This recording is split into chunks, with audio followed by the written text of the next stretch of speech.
মহাসচিব মির্জা ফখরুল ইসলাম আলমগীর উনি বলেছিলেন যে এই আন্দোলনের সাথে আমাদের সম্পর্ক নাই, এটা ছাত্রদের আন্দোলন। তার ওই বক্তব্য সঠিক ছিল মাননীয় স্পিকার। তার ওই সময়ে কৌশলগত অবস্থান এটাই সঠিক ছিল, উনি ওই সময় এই বক্তব্যই প্রয়োজন ছিল। এটাতে তো আমাদের কোনো দ্বিমত নাই।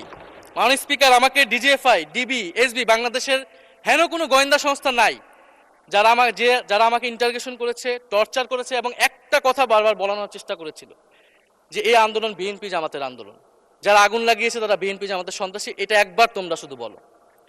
ডিবি অফিসের শেষ পর্যন্ত আমরা বাধ্য হয়েছি আন্দোলন স্থগিতের ঘোষণা দিতে, কিন্তু কখনো এই কথাটা মাননীয় স্পিকার আমরা বলিনি।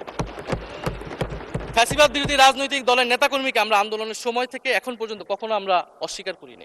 সময়ের সাথে সাথে দেখা দেয় নিত্য নতুন প্রয়োজন। রেডি থাকতে হয় প্রতি মুহূর্ত। তাই এলো ইনোভার, যেন আপনি লাইফে থাকেন রেডি প্রতিদিন। Innova, designed for now. মাননীয় স্পিকার, জুলাই গণ অভ্যুত্থান সকলের অংশগ্রহণে হয়েছিল, এটা আমরা বারবার বলেছি। তবে বিএনপির বিভিন্ন সদস্য তারা তাদের আলোচনায় বারবার বলার চেষ্টা করে যে আমরা ছিলাম না, আমরা তো এভাবে ছিলাম। এটা তো প্রমাণ করার প্রয়োজন নাই মাননীয় স্পিকার। এটা কেন এত হীনমন্যতা আমাদের এটা বুঝে আসে না। বিএনপি তো অবশ্যই জুলাই গণ অভ্যুত্থানে ছিল, আমাদের সাথেই ছিল।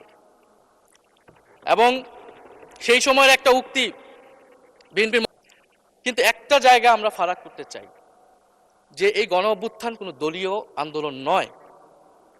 90-এর গণ অভ্যুত্থান, 69-এর গণ অভ্যুত্থান থেকে এই গণ অভ্যুত্থানের পার্থক্য রয়েছে মাননীয় স্পিকার। এই গণ অভ্যুত্থানে ফ্যাসিবাদ বিরোধী রাজনৈতিক দলের নেতাকর্মীরা নেতৃত্বে নয়, সামনে পিছনে ছিল মাননীয় স্পিকার। সামনে সাধারণ জনগণ ছিল, ছাত্ররা ছিল। ফলে সেই হিসেবেই এই গণ অভ্যুত্থানকে স্বীকৃতি দেওয়া উচিত।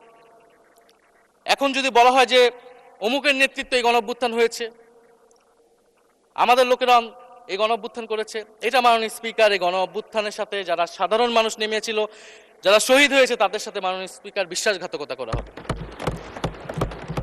ফলে জুলাই গণ অভ্যুত্থানে সকলের অংশগ্রহণ ছিল। হ্যাঁ, আমাদের অনেক মতপার্থক্য। জুলাই গণ অভ্যুত্থানের পরে আমাদের রাস্তা আলাদা হয়ে গেছে, আমরা মনে করি রাজনৈতিকভাবে, কিন্তু গণ অভ্যুত্থান আমরা একসাথেই করেছিলাম মাননীয় স্পিকার।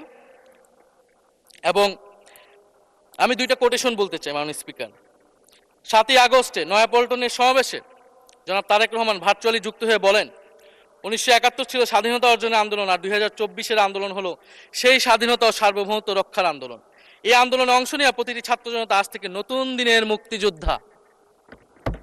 মাননীয় স্পিকার, মুক্তিযুদ্ধের সাথে আমরা তুলনা করছি এই জায়গা থেকে, কারণ আমাদের কাছে এটা প্রায় যুদ্ধসম একটা পরিস্থিতি ছিল।